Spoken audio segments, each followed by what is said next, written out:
Тулааны бурхан Асура болон өөр олон гайхалтай веб зохиолууд уншихыг хүсвэл зохиолцоо.com-оор зочлоорой. 111-р анги Ван Вэмпен. Сүнс холболтын дараа Чүфэн Эги хоёр оюун бодлороо ярилццгаас юм. Тэдний яриаг гаднаас нь хэнч чагнах боломжгүй. Эгигийн заавраар Чүфэн сүнсний тойргийн хүчийг хурдан эзэмшээд зогсохгүй. Сүнсний тойргийн техник номонд байгаа энгийн сүнсний тойрог бүтээж сурлаа. Тэр аль хэдийн хагас ертөнц бүтээгч болсон байв. Тэр өдрөө Чүфэн алтан ягаан хотод ирлээ. Шин хааны сэргэн мандалд тэмцэн ойртож яваа болохоор ч тэр Чэнхуй санаандгүй Чүфэнтэй таарч хотод оруулсан юм. Алтан ягаан хот ёстой л 2 дугаар зэрэглэлийн хот нэрэндээ таарсан байлаа. Замын хөдөлгөөн ихтэйгээс гадна дэлгүүрүүдээр нь гялтгансан эрдэнийн чулуу хаа сайгүй байв. Эргэн бүрэл нэлээн хөрөнгөтэйгөөс гадна хотын хөгжил эрдэнийн хотоос тэсөөр байсан юм. Эрдэнийн хот ердөөл энгийн хот бол алтан ягаан хот харин Жан эзэнт гүрний хамгаалалтанд байдаг 2 дугаар зэрэглэлийн хот. Энэ хоёр хотын ялгаа тэнгэр газар шиг байсан юм. Алтан ягаан хотын гудмаар алхаж байхдаа Чүфэн Азуре Драгон сургуулийн гол сурагчийн ховцтой байсан болохоор зарим хүмүүс түүн рүү биширсэн харцаар харж байв. Өдийн насан дээрээ гол сурагч болсон түүнийг харсан хэнийчнүүд сэргэж байсан юм. Гэхдээ биширсэн харц зөвхөн энгийн иргэдээс л гарч байсан юм. Чүфэнийг хотын даргын байрны урд ирэх үед 2 хүн түүнийг дорд үзв. Өө, хараач, 2 дугаар зэрэглэлийн Азуре Драгон сургуулийн сурагч биш үү? Инээдтэй юм аа. Спиритийн 8 дугаар төвшний гол танхимын сурагч байдгийм үү? Ах トゥ бид хоёр Спиритийн 9 дугаар төвшин байж Лингюн сургуулийн дотоод танхимд байхад тэд чинь ердөө 2 дугаар зэрэглэлийн сургууль шүү дээ. Яаж манай Лингюн сургуультай дүүцдэг юм? Манай сургуулийн гол сурагчид бол Лу Феникс л гэсэн үг. Харин тэдний гол танхимын сурагчид манай дотоод танхимын сурагч даасч 7 дор. Тансаг сүүх тэрэгнээс 2 залуу гарч ирлээ. Чүфэнийг харсны дараа тэдний харц нь бардан байхаас гадна үг нь маш хурц байсан юм. Тэд Чүфэнээс нэг их ах биш байсан ба Лингюн сургуулийн ховцтой байв. Тэд ч бас алтан ягаан хотыг төлөөлж шинэ хааны сэргэн мандалтанд орох гэж ирсэн юм. Гэсэн ч Чүфэн тэдний доромжллыг тоолгүй хотын даргын байр руу явлаа. Түүнийг том хаалгаар яг орох гэж байтал хэдэн хамгаалагч нар зогсоолоо. Намайг алтан ягаан хотыг төлөөлж шинэ хааны сэргэн мандалтанд орооч гэж Чэнхуй өрсөн. Энэ үгийг сонссон хамгаалагчид доромжхон царай гаргаж хөмсгөө зангидлаа. Учир нь Чүфэн тэдний хотын даргын нэрийг шууд хэлж байсан юм. Гэсэн ч тэд Чүфэнийг сайн шинжиж харсныхаа дараа ууралсангүй. Гэхдээ л хүйтнэр ингэж хэлв. Урилга харуулна уу? Урилга? Чүфэн хоосон мэлрэн зогсов. Чэнхуй түүнд ямар ч урилга өгөөгүй. Тоглоод байна уу? Чамд урилгач байхгүй мó? Энэ үед Лингюн сургуулийн 2 алхаж ирлээ. Тэд Чүфэн рүү харан инээмсэглээд урилга гаргаад хамгаалагч нарт өгөв. Залуу эзэд дагаад явна уу? Тэдний урилга жинхэнэ гэдгийг харсан хамгаалагчид ээлдэг харьцаж эхэллээ. Дүү минь, шинэ хааны сэргэн мандалтанд орж байгаа хүмүүс бүгд алтан ягаан хотын шилдэгүүд гэдгийг мэдэх үү? Чиний тулааны төвшнээс гадна Азуре Драгон сургуулийн сурагч гэдэг нэр чинь л энэ тэмцээнд орох эрхгүй. Тийм шүү. 1 муу 2 дугаар зэрэглэлийн сургууль алтан ягаан хотыг төлөөлж шинэ хааны сэргэн мандалтанд орохыг хүснэ гинэ. Мөрөөдчихсөн юм. Лингюн сургуулийн 2 хамгаалагчийг дагаж дотгош оролгүй тэндээ зогсож Чүфэнийг доромжилсоор байв. Хөөе, хурдан явж үз. Оролцогчдыг хотын дарга өөрийн биеэр сонгосон. Чамд урилга байхгүй бол оролцох эрх байхгүй гэсэн үг. Гэж хамгаалагч хүртэл Чүфэнийг дур мэдэн ирсэн гэж бодов. Намайг жүжиглэж байна гэж бодоо юу? Чүфэний нүүр хувирлгүй тайвнаар асуулаа. Энэ бол хотын даргын байр. Энд маягласны хэрэггүй ш. Үгүй бол сайнаа үзэхгүй гэж мэдээрээ. Гэж хамгаалагч төвчээр алдан хуйтнэр хэллээ. Нүдэ нэгэд сайн хар. Чүфэн ахиж цагаа үрэлгүй алтан ягаан пайз гаргаж ирээд хамгаалагчийн нүүрлүү шидлээ. Пайзыг барьж авсан хамгаалагч уурлах гэж байснаа пайзыг сайн харсны дараа царай нь маш ихээр ховирлаа. Учир нь энэ алтан ягаан пайз бол хотын даргын додны хүмүүстэй өгдөг зүйл болохоор хотын даргаас өөрцгүй зүйл. Энэ үед л хамгаалагч буруу зүйл хийснээ ойлгосон юм. Чүфэн хинч байлаа гэсэн алтан ягаан пайзтай байсан цагт хинч түүнийг оролдож болохгүй. Бол би 10,000 удаа өхүүл таарна. Энэ хүртэл бодсон хамгаалагч газар сөхрөөд өршөөл ирлээ. Түүний бие хүртэл айснаасаа болж чичирч байв. Энэ үед эргэн тойронд байсан бүх хамгаалагчид хүртэл сөхөрлөө. Тэр пайзыг харвал хотын даргаыг харснаас ялгаагүй учраас тэд хүндэтгэл үзүүлж сөхөрөх ёстой. Харин Лингүн сургуулийн хоёрын царай цаас шиг цайсан байв. Яаж ч бодсон тэд 2 дугаар сургуулийн сурагч алтан ягаан пайзтай байна гэж бодоогүй юм. Тэд хүртэл ийм пайзгүй. Азар тэд Азурэ нутгийн 1 дугаар зэрэглэлийн сургуулийн сурагч болохоор Чүфэнд сөхөрөх шаардлагагүй. Чүфэн тэднийг тоосончгүй. Хамгаалагчийг даган додгош ороод нэг том танхимд ирлээ. Тэнд эрэгтэй эмэгтэй 5 хүн байсан ба бүгдээрээ 18 наснаас хэтрээгүй байв. Тэд бүгдээрээ ер бусын төрхтэйгөөс гадна энгийн хүмүүс биш байсан юм. Тэд бүгд 1 дугаар зэрэглэлийн сургуулиудаас ирсэн байлаа. Алтан ягаан хотын хамгаалагч нар хүртэл тэдэнтэй хүндэтгэлтэй харьцах ёстой. Тэдний авьяас бэлэг асар их болохоор ирээдүйн амжилт нь хязгааргүй. Эртөрөө хизээ нэгэн цагт тэд алтан ягаан хотын тулгуур баг нь болох хүмүүс.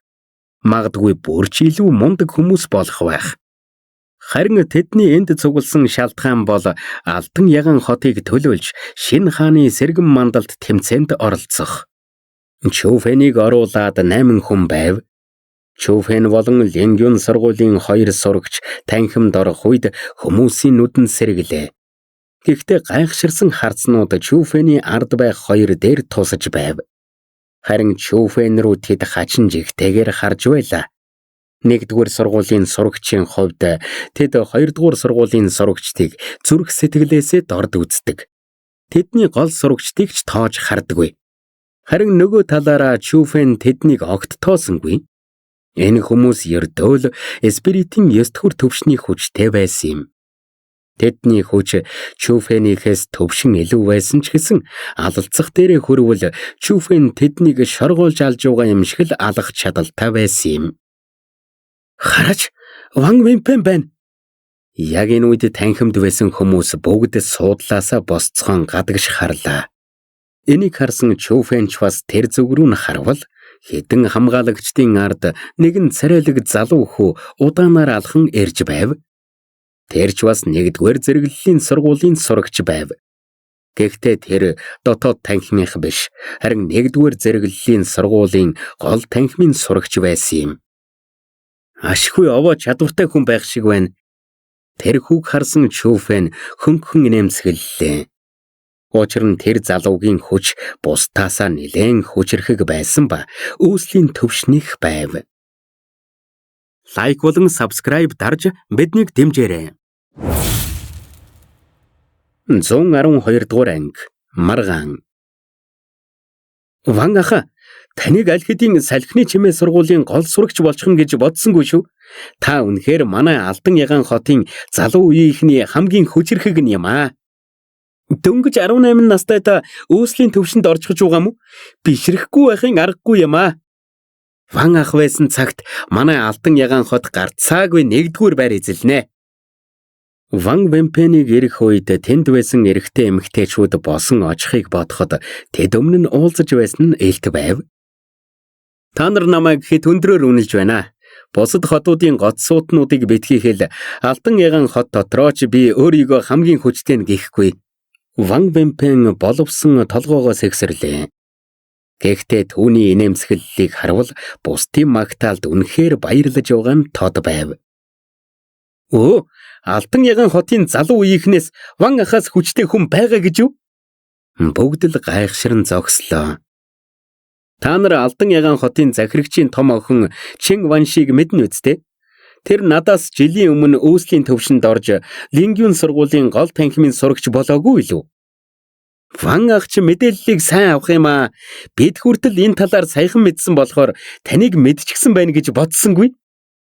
Чүфэнийг доромжилж байсан Лингюн сургуулийн дотоод танхимын хоёр мэдээж сургуультай болж байгаа зүйлсийг мэднэ. Тэгэхээр үнэн байх нэ? Энэ үед бусад хүмүүс ч цочролд орлоо. Лингюн сургууль бол Азурын нутгийн хамгийн шилдэг сургууль. Тэр сургуулийн гол сурагч болно гэдэг тэнгэрт тулсан нэр хүндтэй болж байна гэсэн үг. Ван Вэньпэн ч гэсэн 1-р зэрэглэлийн сургуулийн гол сурагч байсан ч гэлээ Лингюн сургуулийн гол сурагчтай харьцуулшгүй юм. Чин Ванши ч хүчрэхгэлдэ. Гэхдээ түүний ээж нь олон жилийн өмнө өөд болсноос болж тэр бухимдаж явснаас хойш Алдан ягаан хотод ирээгүй гэсэн. Тэр энэ жилийн шинэ хааны сэргэн мандалтаарч гэсэн ирэхгүй байх гэж айж байна. Магадгүй түүнд Алдан хотын нэр төр хамаагүй болсон байхаа гэж нэг нь хэлээд санаа алдлаа. Хэн намайг ирэхгүй гэж байна? Гэтэл яг энэ үед танхимын гаднаас ширүүн хоолой гарлаа. Тэр зүг рүү харсан хүмүүс бүгд цочирдсан юм. Танхимын гадаа зогсох залуухан охин тэдэн рүү хүйтнэр ширтэж байсан юм. Түүний ард Чин Хуй болон хэдэн дарга нар зогсож байлаа. Тэр охин бол эргэлзээгүй тэдний ярьж байсан Чин Ванши байсан юм. Энэ Чин Ваншигийн талаар ярьж байсан залуу түүнийг хараад царин цонхиж ахиж ярьсангүй. Ваншиг ч мөн үү? Намайг таньж байна уу? Ван Вэньпэн байна. Түүнийг харсан Ван Вэньпэн ховцсаа цэгцлээд түн рүү ойртлоо. Чин Ванши Алдан ягаан хотоос явдаг жилдээ жаахан охин байсан. Харин одоо гойлог залуухан бүсгүй болсон байв. Ялангуяа түүний царай нь маш их өөрчлөгдсөн байсан юм. Хүйтэн мөртлөө эрхэмсэг. Чин Хуй, гал улаан шувуу хот маш хол байдаг болохоор эртхэн хөдөлцгөөе. Хамгийн гайхмаар зүйл нь Чин Ванши Ван Вэньпэн рүү тоочч харалгүй аавыгаа бүтэн нэрээр нь дуудаж байв. Энийг харсан Чин Хуй арга ядан инээмсэглээд Чүфэн тэр хэдийг хүргэх сүйх тэргүүд бэлтлээ. Харин Ван Вэньпэний царай таагүй харагдана. Тэр байсан газраа яахаач мэдэхгүй дэмий гөлөрч зогслоо. Чин Ванши түүнтэй ингэж харьцна гэж тэр зүүдэлж байсангүй. Энэ охин бардам юм гэж. Гэхдээ түүнд бардам байх эрх байна л да.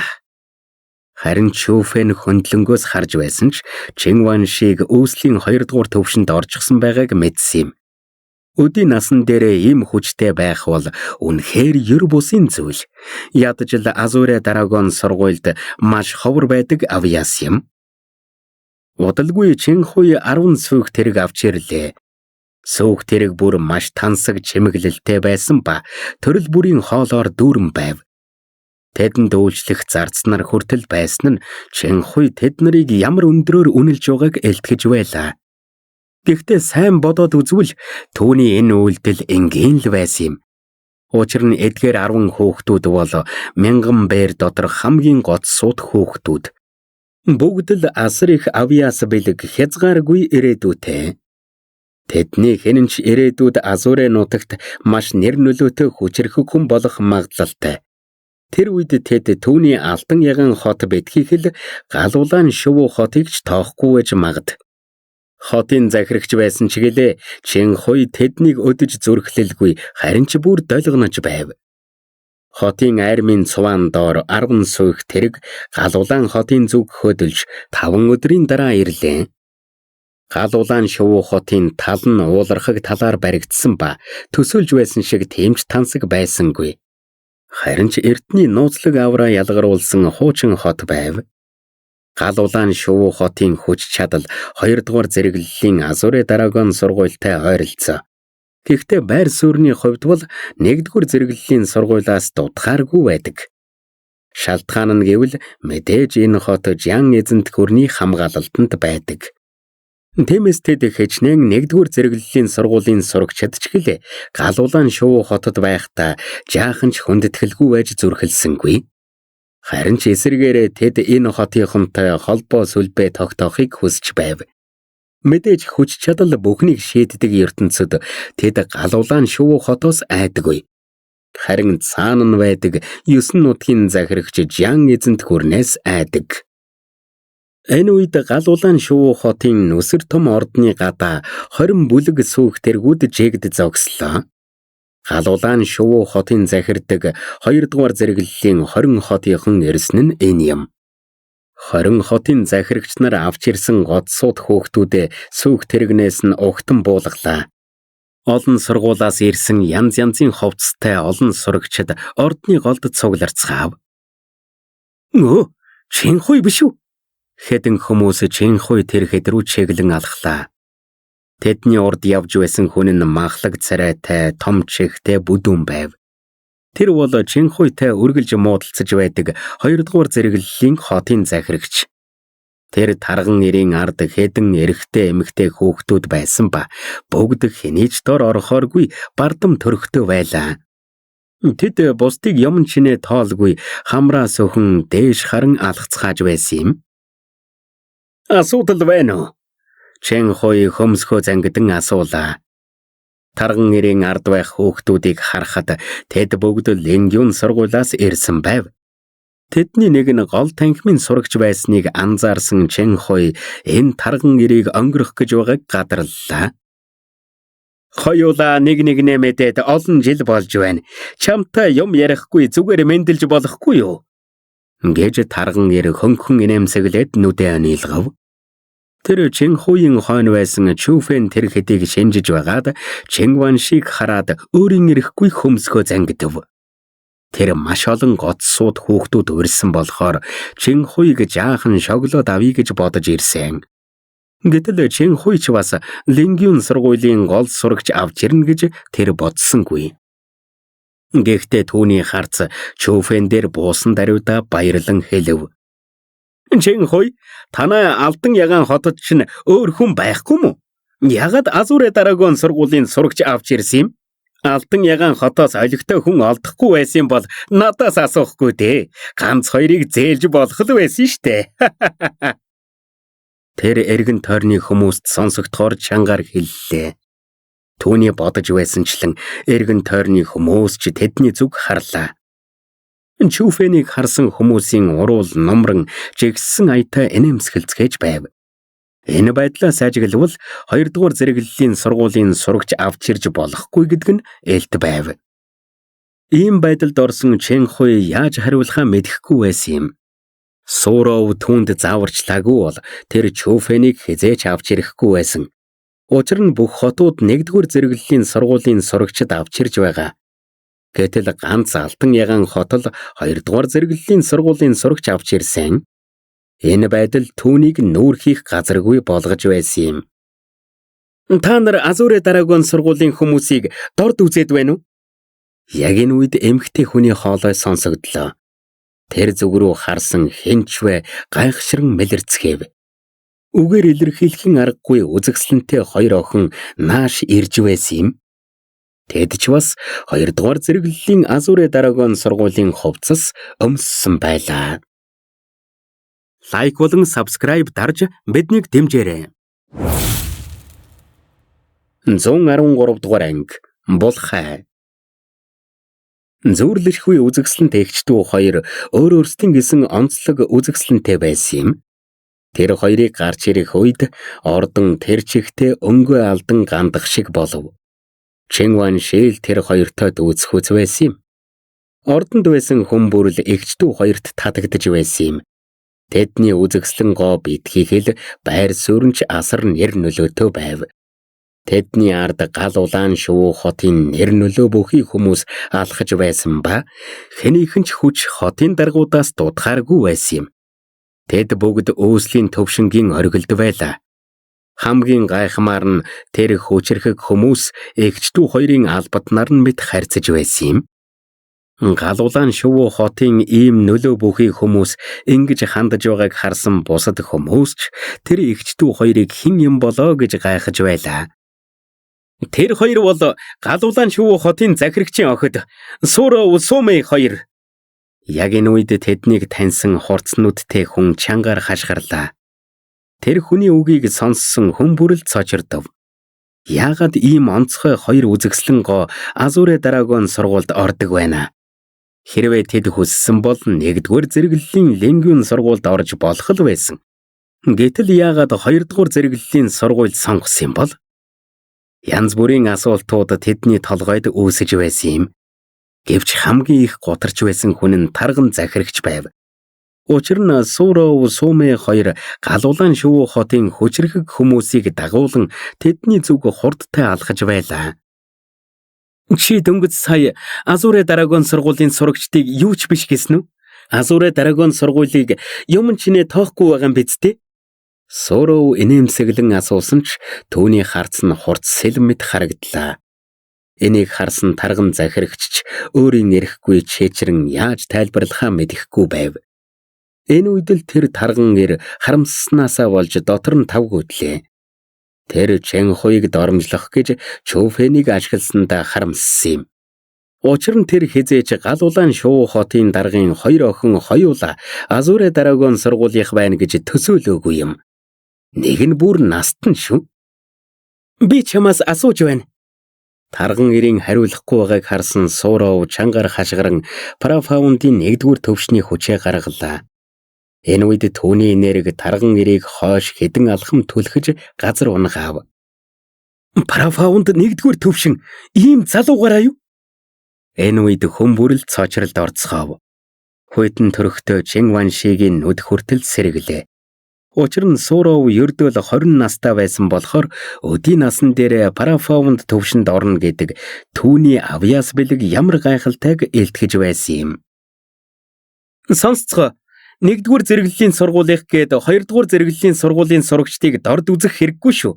Азуре Драгон сургуулийг мандаж явхад 9 нутагт тэднийг сөрөх чадaltaй нэг ч хүн байдгүй байсан юм шүү. Гэж Суроо ийш тийш харан бахархалтайгаар хэллээ. Энэ үед нь өсөр том ордон анир чимээгүй боллоо. Хэн ч Суроогийн хэлснийг үгүйсгээгүй юм. Үнэн дээр түүний хэлсэн үнэн байв. Азуре нутгийн хамгийн шилдэг сургууль бол Лингвин.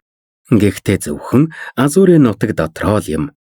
Хэрвээ бусад 8 нутгийн нэгдүгээр зэрэглэлийн сургуулиудтай харьцуулах юм бол тэдний хаанч хүрэхгүй биз. Харин Азуре Драгон сургууль бол өөр. Одоо тэд хоёрдугаар зэрэглэлийнх болсон ч гэлээ. Эрт үед Азуре Драгон үүсгэн байгуулагчийн удирдлага доор Жан эзэнт хүрэнтэй энэ тэнцүү байдаг байсан. Азуре Драгон үүсгэн байгуулагч тэр үеийнхэн 9 нутгийн хамгийн хүчирхэг хүн байсан. Тэр дэндүү хүчтэй байсан болохоор хүмүүс түүний нэрийг сонсох төдийдөл айдас давтдаг байв. Азуре Драгон сургуулийн мандалтын үе үнэхээр давтагдчихгүй байсан юм.